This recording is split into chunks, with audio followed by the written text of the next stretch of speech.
Hello and welcome to Non-Stop Wrestling Chat. My name is Barry and today we're here to do a Q&A. Guys, I asked for some of your questions the other week. Was it Monday or yes, I don't know, it was a couple of days ago. I asked for some of your questions. You sent them over.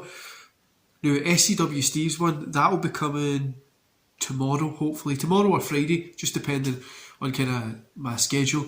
How I would book Sting, so that's going to be later. But these ones are just a bunch of different questions about me, about wrestling, about why I enjoy it, all that kind of stuff. So we're going to go through them, and yeah, I hope you enjoy this video. Don't forget to hit like, subscribe and that beautiful notification bell.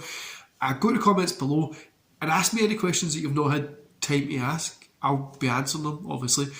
And go support everybody who has left a question, guys. All these guys are fantastic content creators, so go support them. And I'm going to roll the intro. I'll be back with you in like 11 seconds.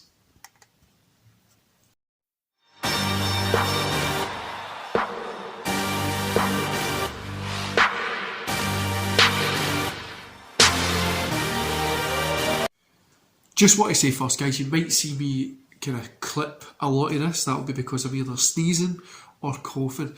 I've got the flu. I feel like dog shit. I literally don't feel good at all. I wanted to get this video done because I did say I was going to get it done Tuesday or Wednesday.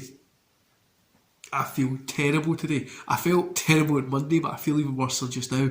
And yeah, I think I'm going to be going to bed after this. But let's get it done. So the first one, we're going to hit off with a fantastic content creator, GG Wrestling. This guy's been on my show hundreds of times. I've been on his show the same. So he asked, name your 5 current favourite active wrestlers. That was pretty hard to say. So that was GG Wrestling. Go check him out, guys. He's a fantastic guy and really a cool person in the kind of wrestling community, even though he's an AEW mark. But everybody has their flaws, and that's his. So I'm going to say top 5. We'll start with 5. So 5th is Britt Baker. 4 is Will Ospreay. 3, Rhea Ripley. 2, Darby Allin. And number 1, Damian Priest. These guys are all fantastic. I really think they all are great. They're putting on. Priest and Rhea Ripley have kind of story-wise no been fantastic, but in the ring they're always good. Will Ospreay, you don't even need to ask why he's there. Britt Baker is probably one of the top women wrestlers at the minute. Darby Allin, just because of the crazy shit that he does. But yeah, those are my top 5. These changed. I mean, since I wrote this list, I've changed it like 4 times. So we're just back to here. But I'm going to stick with these 5. I'm not going to change it. So this one is from Chat Grapple and Cheap Pops podcast. I always find it hard to say that one. I don't know why. But yeah, so he says, will Forbidden Door pull in extra kind of pay-per-view buys for AEW, or is it just a hardcore fan circle jerk? Man, I know a lot of you people will know my answer to this already. This is going to be a hardcore fan circle jerk. You know, maybe it gets some more Japanese fans to actually buy an AEW pay-per-view, and they'll tout it as like it's growing and stuff like that. I don't think it's really going to do anything. The average fan, is they watching Japanese wrestling? The fucking hardcore AEW fans, a lot of them are watching Japanese wrestling either. I really wish that people would stop fucking acting like they're watching Japanese wrestling. It's okay. It's okay if you're not watching it, guys. Don't worry. I'm not expecting you to watch an independent show from fucking France. Do you know what I mean? Like, it's okay if you're not watching it. You're no less of a wrestling fan than fucking user 34578 on Twitter that makes it that they're watching every wrestling show because they're unemployed and don't have a fucking life. But no, this isn't really anything. It'll be good matches in it. Am I interested in the story or the difference it's going to make in the wrestling world? No, at all.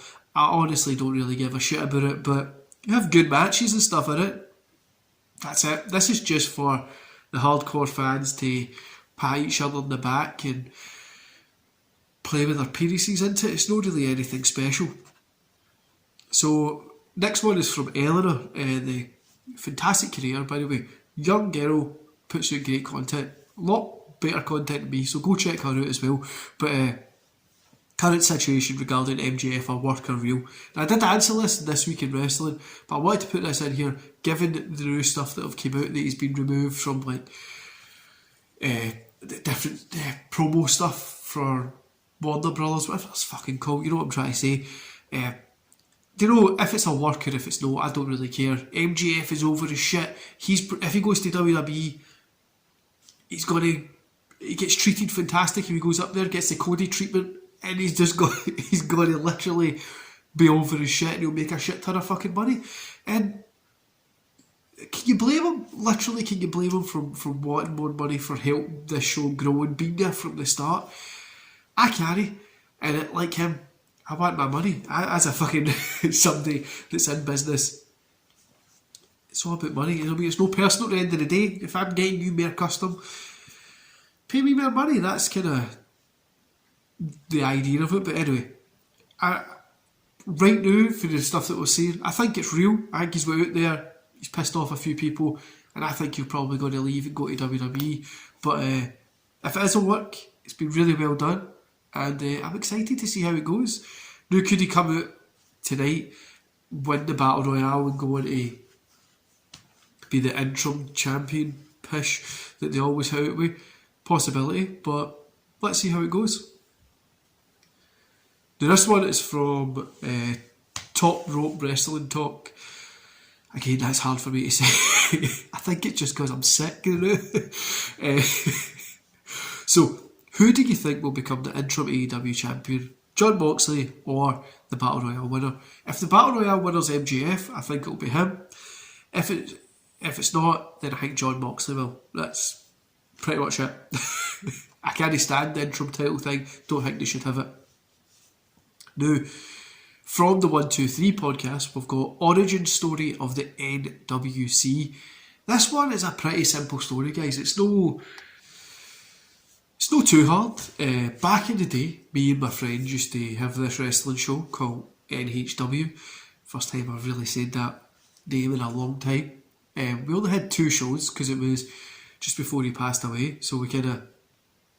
And then life got fucking too much, you know what I mean? So we only had a couple of shows, but we enjoyed them, and the NWC is kind of a tribute to that. I kind of wanted to do the NWC, that's kind of where the name comes from.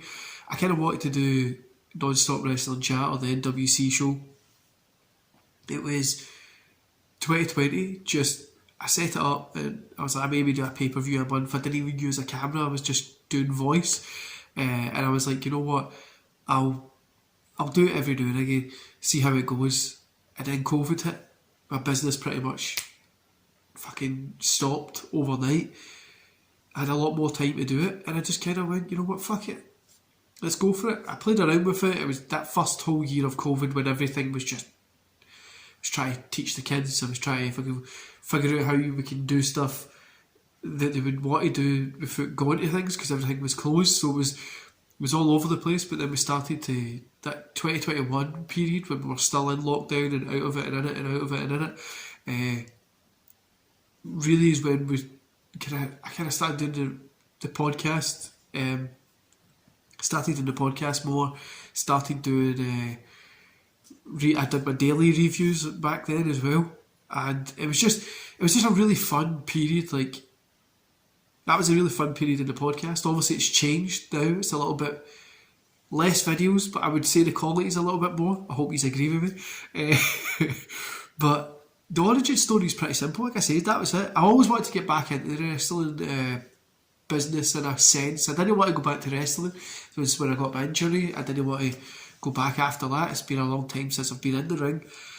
So I was like, you know what, I don't want to do that again. I was looking at maybe doing commentary or reaching out to some places and helping them do like their social and stuff like that, but I didn't really want to do that. So I was like, you know what, I'm going to just give my opinions on wrestling, because I know my opinions are just me shouting about how shit wrestling is.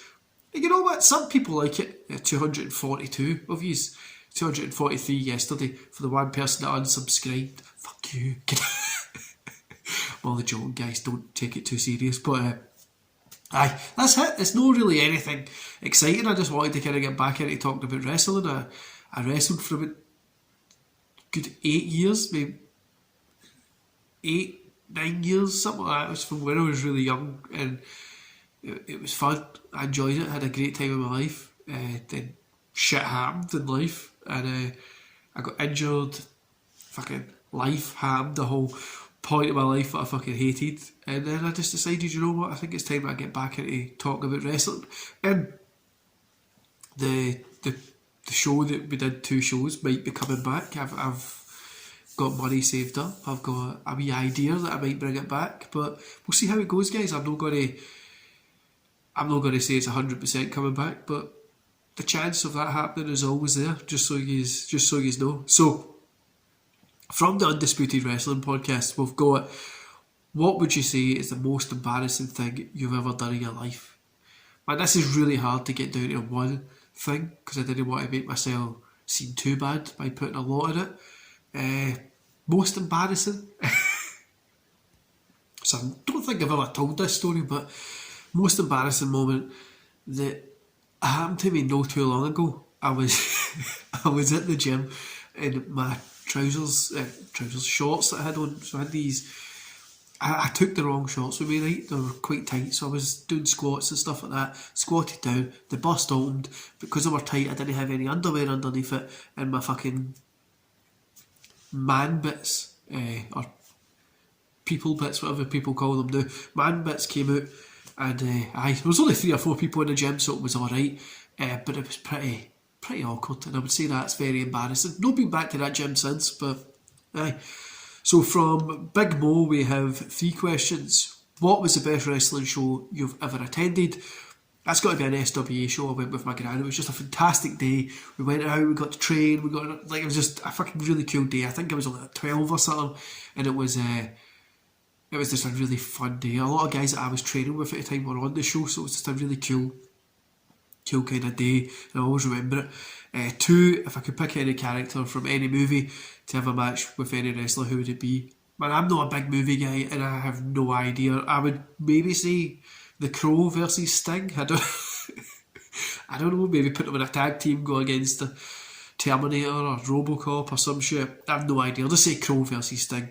3, who should be the 17th championship? Orton or Cena? Who should get it first? I'd say Cena. Cena's gave a shit ton. Obviously Orton's gave it there as well, but I'd say Cena gets it first, then give it to Orton as well. But yeah, Cena first for me. So from these games, do you think Sasha comes back? And if so, how would you book it? You know what, this is a very simple question for me. I think she's obviously going to come back. I think maybe she takes some time away to film. She's obviously upset, doesn't want to be in that position, whatever. I'd say she comes back at the Royal Rumble, wins it, goes on to Mania, gets the belt. She's a fantastic time, gives her time off, gives her time to film Mandalorian, or gives her time to film all different kind of stuff that she might want to do. And it just, she's still going to kind of be there, you know what I mean? How would you book John Cena's return to WWE? It's from the Bump Boys. Now, I was thinking about this one for a long time. I would have done this. So I think they could still do this as well, is Cena and Edge and Orton, they kind of team up to go against Judgment Day. So Edge obviously has been kicked out. He's like, Judgment Day is like, you've no got, so Finn, Priest and Rhea, they're like, you've no got anybody. Or even better, Pat Orton put Beth Phoenix in there. They're like, you've no got any team, blah blah blah. Beth Phoenix comes out, so we'll get Beth against Rhea, which I think will be a good match as well. We get Cena coming out as well. Get Cena putting over a Priest, or somebody putting over a Priest. That sounds very fucking weird, doesn't it? But putting over Damian Priest, I think, would be a fantastic thing as well. And then moving on to face somebody like Austin Theory, have a big match at the Castle, the UK pay-per-view. And yeah, I think that's about it. I don't really care for how they book him to come back. It's always cool to see Cena. And finishing off, guys, with a final question from the guys that are killing it just now, Wrestle Things. Did Will Ospreay on. Let's go check that podcast out from them. Mex is over there doing stuff as well, so go check him out. But so it says, what has been your defining moment as a content creator?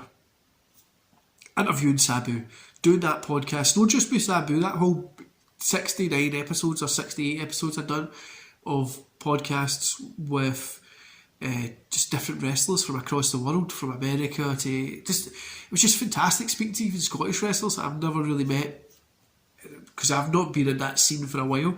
Was great as well. I really enjoyed it, and now that the podcast might come back, but the way I do things, I'm talking to more YouTubers and stuff like that. I'm enjoying that as well. But I would probably say speak to Samu, who was always was always something that I wanted to do, and it was just like a bucket list kind of moment. Anyway, guys, go support all these guys that have asked me questions. They're all fantastic content creators. Go check out that Will Ospreay podcast from Wrestle Things as well. That was fantastic. And yeah, don't forget to hit like, subscribe, and that beautiful notification bell for me. And ask me any questions in the comments below. I'll be available to answer them, because obviously I'm sick, so I'm not really going anywhere. And I'll see you back here either tomorrow or Friday, when I'll be talking about how I would have booked Sting if he joined WWE in 2003. See you later, guys.